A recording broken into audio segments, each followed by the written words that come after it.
All right, so I'm on the top of the car and I'm gonna pull this neat little cover here off. This, oh my god, so shiny. So I just dropped this thing in here.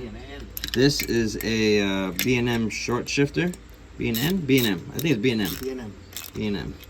So it just drops right in, and the rest I gotta do from the bottom. Cool, so I like it. It has like a little really nice factory dust boot that goes right on top of it. And then it has another dust boot so that stuff doesn't come up into the car, but at least it's sealed here.